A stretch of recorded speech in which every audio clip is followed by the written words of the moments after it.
Praise the lord. ప్రభు అయిన యేసుక్రీస్తు నామంలో మీ అందరికీ మా హోసన్న మినిస్ట్రీస్ తరపున హృదయపూర్వకమైన వందనాలు తెలియపరుస్తున్నాను. ఈ నూతన సంవత్సరం అంతా నా ప్రభువు విశేషమైన కృప సమృద్ధిగా మీకు అనుగ్రహించునుగాక. ఆయన సన్నిధి మీకు తోడుగా ఉండుగాక. దివ్యమైన దీవెనలు నా దేవుడు సమృద్ధిగా మీకు అనుగ్రహించునుగాక. ప్రియులారా, పరిశుద్ధ గ్రంథంలో మన చక్కటి మాట యెషయా గ్రంథం 43వ అధ్యాయం 19వ వాక్యాన్ని మనం చాలాసార్లు చదువుకుంటుంటాము. ఈ సంవత్సర ప్రారంభాన ఈ వాక్యం మరొకసారి కొంతసేపు మనం ధ్యానం చేద్దాం. ఇందులో నేనొక నూతన క్రియ చేయుచున్నాను, ఇప్పుడే అది మొలుచును. ప్రియ దేవుని బిడ్డలారా, చూడండి, మన దేవుడు నూతనమైన కార్యాలు చేయువాడు. ఆయనకి ప్రతిదినము కూడా ఒక క్రొత్తదనమే అని చెప్పుకోవాలి. సృష్టించగలిగిన వాడు, దీవించగలిగిన దేవుడు, మేలు చేయగలిగిన దేవుడు, స్వస్థపరచగలిగిన దేవుడు, అంతేకాదు నడిపించుటకు శక్తి కలిగిన సమర్థుడైన దేవుడు మనం ఆరాధించే మన ప్రభువు. ఆయన సంవత్సరాలు గడుచుచూ ఉండగా, దినములు దొర్లుతూ ఉండగా ఆయన నూతనమైన కార్యములు చేయువాడు. ఆయన నూతనమైన కార్యములతో మనలను తృప్తిపరిచే సర్వశక్తి కలిగిన దేవుడు అనేది మనం మర్చిపోకూడదు. ఆయన ఎన్నో ఆశ్చర్యమైన కార్యాలు చేస్తూ వచ్చాడు. మన అడుగులు స్థిరపరిచాడు. మన పాదములకు రాయి తగలకుండా ఆయన కాపాడుతూ వచ్చాడు. మనకు ఆయన ఏ క్షణం దూరాన నిలిచింది లేదు, ఏ క్షణం ఆయన మనల్ని మర్చిపోయింది కూడా లేదు. ఇది ఆయన కృపాదానమే కానీ మన శక్తి, మన భక్తి, మన ధనము, మన జనము, మన బలము కానే కాదనేది ఏ క్షణం కూడా మనం మర్చిపోకూడదండి. ప్రియ సహోదరులారా, ఆయన నూతనమైన కార్యం చేస్తాడట. అంటే సంవత్సరములు గడుచుచుండగా ఆయన కార్యాలు కూడా ఆయన నూతనపరిచే దేవుడండి. అంటే ఆ నూతనమైన కార్యాలు ఎలా ఉంటాయి చూడండి. పరిశుద్ధ గ్రంథంలో యెహెజ్కేలు గ్రంథం 36వ అధ్యాయం 11వ వాక్యంలో మనం గమనించినప్పుడు అక్కడ మునుపటి కంటే అధికమైన మేలు మీకు కలుగు చేసేదను.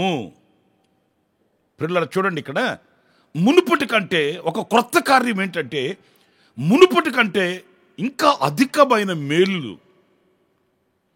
గతంలో చేశాను అని కాదు, గతంలో చేశాను జ్ఞాపకం పెట్టుకోండి అని మాత్రమే కాదు, ఇంకా కూడా క్రొత్తవి నేను చేస్తాను, క్రొత్తగా నేను చేస్తాను, అధికంగా నేను చేస్తాను.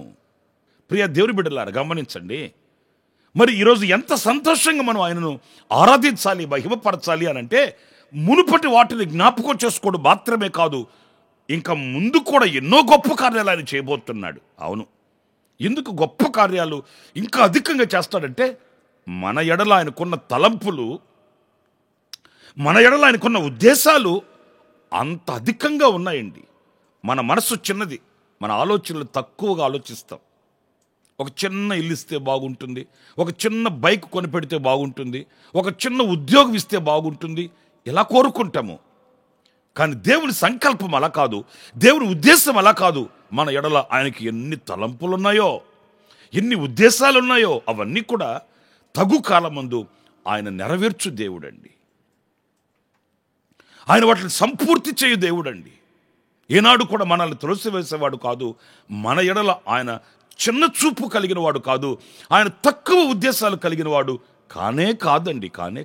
అందుకే కీర్తనాకారుడు అన్నాడు, నా ఎడల నీకున్న తలంపులు బహు విస్తారములై ఉన్నాయి, వాటిని నేను ఏమని చెప్పగలను.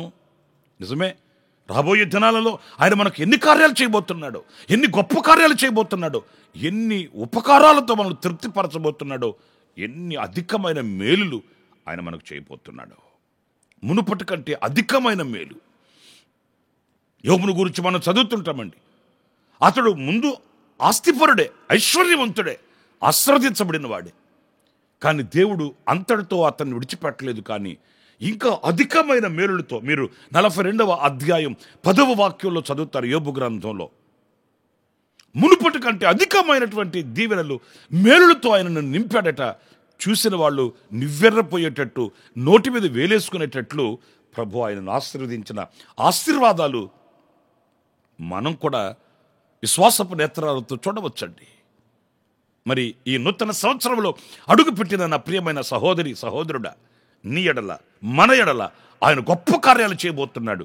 ఎన్నో ఆశ్చర్యమైన మేలులు మనకు అనుగ్రహించబోతున్నాడు. అందుకు మనం సాక్షులమై ఆయన కొరకు మనం బ్రతకవలసిన వారమై ఉన్నాము. ఇంకొక మాట కూడా నేను మీకు జ్ఞాపకం చేస్తాను.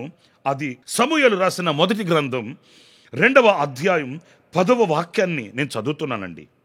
తాను నియమించిన రాజునకు ఆయన బలమిచ్చును, తాను అభిషేకించిన వానికి అధిక బలము కలుగు చేయును. ప్రియ దేవుని బిడ్డలారా, ఈ వాక్యంలో అధికమైన బలం అంటే గతంలో ఉన్న బలం కాదు, ఒక క్రొత్తదైన బలం, అధికమైన బలం. ఈ రోజున గత సంవత్సరంలో ఎన్నో ఆటుపోటుల మధ్య ప్రభు మనల్ని వాటిలన్నిటిని జయించుకుంటూ నడిచి వచ్చే భాగ్యాన్ని, కృపను, శక్తినిచ్చాడండి, బలాన్ని ఇచ్చాడండి. కాకపోతే ఈరోజు ఇంకా మనం ఆయన స్తుతించవలసింది, ఇంకా ఆయనను ఆరాధించవలసింది, ఇంకా ఆయన సన్నిధిలో కృతజ్ఞులమై ఆయనను మహిమపరచవలసిన విషయం ఏంటంటే అధిక బలం. దైవజనుడు చెప్తాడండి, నాయకుడు నన్ను పంపినప్పుడు నాకు ఎంత బలం ఉన్నదో ఈనాటికి నాకు అదే బలము కలిగి ఉన్నాను అని ఆనాడు దైవజనుడు చెప్పిన ఆ మాట మనకు జ్ఞాపకం ఉంది. ఇన్ని సంవత్సరాలలో ఆయన ఎందుకు ఆ బలాన్ని కలిగి ఉన్నాడు అనంటే, సర్వశక్తి కలిగిన దేవుడు దినములు గడిచే కొద్దీ, సంవత్సరాలు గడిచే కొద్దీ ఆ అధికమైన బలాన్ని ప్రభు ప్రసాదిస్తూ వచ్చాడు. వయసు పెరిగే కొద్దీ ఒకవేళ ఈ శరీరము బలహీనం అవ్వచ్చు, వయసు పైబడే కొద్దీ శరీరంలో కొన్ని లోటుపాటులు తలెత్తవచ్చు. కానీ ఆత్మ సంబంధమైన జీవితంలో, విశ్వాసపు పరుగులో మనం ఏనాడు కూడా బలహీనులు కాకూడదండి. ఆ నూతనమైన బలం మనల్ని ప్రభువునకు చేరువ చేస్తుంది. ఆ నూతనమైన బలం మనల్ని గమ్యానికి చేరుస్తుంది. అంతేకాదు, శత్రువును జయించే శక్తిని ప్రసాదించి మనల్ని ముందుకు నడిపిస్తుంది. అధిక బలం. ఈ రోజున ఆధ్యాత్మికమైన బలం మనకు కావాలి. రాను రాను రాను రాను ఈ రోజున క్రైస్తవ లోకంలో మనం చూస్తే విశ్వాసంలో బలహీనులైపోయిన వాళ్ళని, విశ్వాసంలో పడిపోయిన వాళ్ళని, రాను రాను సన్నగిల్లిపోయి సతికిలబడుతున్న వారిని చాలామందిని చూస్తున్నామండి. మన బలం రాను రాను తగ్గిపోకూడదు.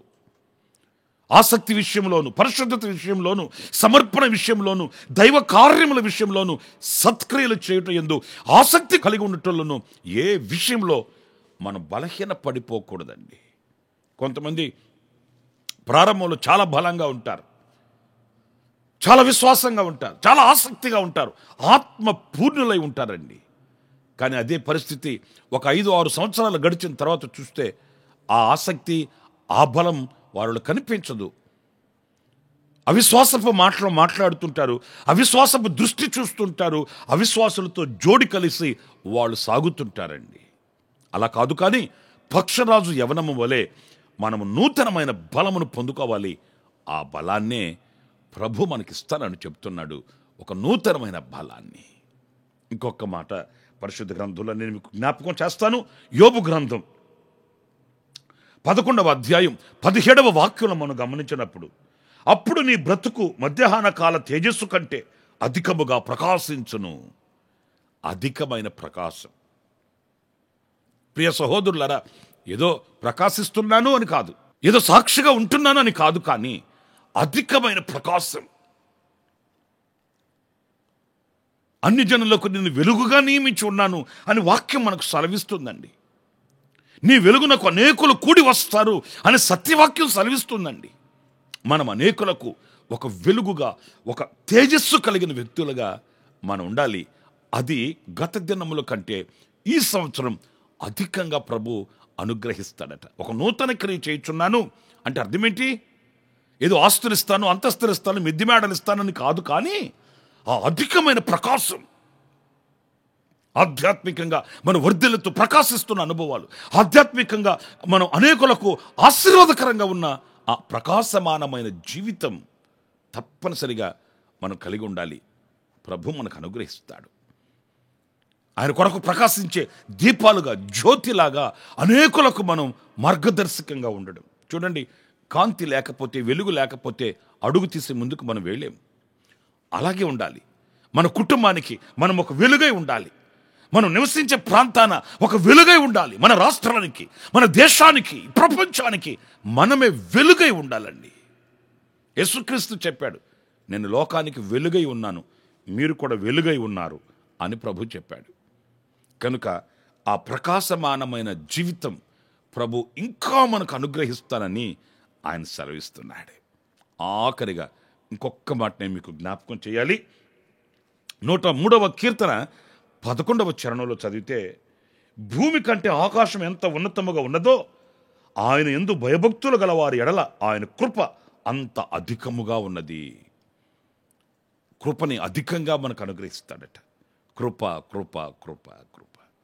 ఈరోజు మనం బ్రతికి ఉన్నామంటే ఆయన కృప అండి. ఈరోజు మనం దృష్టి కలిగి ఒకరినొకరు చూసుకుంటున్నామంటే ఆయన కృప.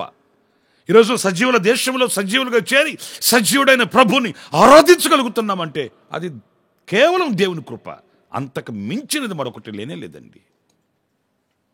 నా ప్రియ సహోదరులారా, గత సంవత్సరం అంతా నేను ఇదిగో ఇలా కాపాడబడ్డాను అనంటే ఆయన కృప మన మీద అంత సమృద్ధిగా ఉన్నది అనడానికి నిదర్శనం.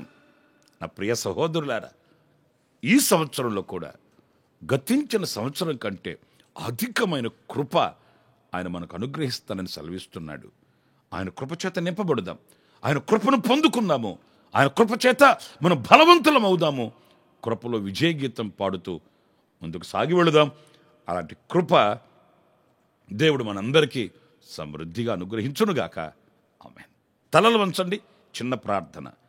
సత్యస్వరూపి అయిన ప్రభువా, మీకు వందనాలు. గతించిన కాలమంతయు, గతించిన సంవత్సరమంతయు మీ ఆరోగ్యకరమైన రెక్కల నెడలో దాచి కాచి పెంచి ఇదిగో ఈ నూతన సంవత్సరంలో మమ్మల్ని నిలబెట్టినందుకు మీకు స్తోత్రాలు చెల్లిస్తున్నాను. నైనా ఈ సంవత్సరం అంతా నూతన క్రియలు చేస్తానన్నావు. ఆ క్రియలు ఎలాంటివో మేము ఒక్కొక్కటిగా ధ్యానిస్తూ వచ్చాము. నాయన, అధికమైన మేలు చేసే దేవుడువని, అధికమైనటువంటి బలాన్నిచ్చే దేవుడువని, అధికమైన ప్రకాశాన్ని అనుగ్రహించే దేవుడువని, అధికమైన కృపనిచ్చే దేవుడువని మేము ధ్యానిస్తూ వచ్చాము. అవును, మీరు అన్నీ కూడా నూతనంగా మాకు అనుగ్రహించు దేవుడు గనుక ఈ సంవత్సరం అంతా మీ నూతన కార్యములతో మమ్మల్ని అలంకరించి దీవించి మీ రెక్కల నీడలో దాచి మీ కొరకై సాక్షులుగా మమ్మల్ని ఒక్కొక్కరిని నిలువబెట్టుకొనమని మమ్మల్ని మీ చేతులకు సమర్పించుకుంటూ యేసు ప్రశస్త నామములో ప్రార్థన చేసి వేడుకొనుచున్నాను తండ్రి. ఆమేన్, ఆమేన్, ఆమేన్. ప్రభు మిమ్మల్ని ఆశీర్వదించి దీవించునుగాక. ఈ దినమంతా, ఈ సంవత్సరం అంతా విశేషమైన కృప నా దేవుడు సమృద్ధిగా మీకు అనుగ్రహించుగాక. ప్రభు మిమ్మల్ని నిండుగా దీవించి ఆశీర్వదించునుగాక. ఆమేన్, ఆమేన్. ప్రతి దినము ఈ అనుదిన కృపాను సందేశాల కొరకు, ఇంకా మరిన్ని ఆత్మ సంబంధమైన సందేశాల కొరకు ఈ మా యూట్యూబ్ ఛానల్ ని సబ్స్క్రైబ్ చేసుకోండి.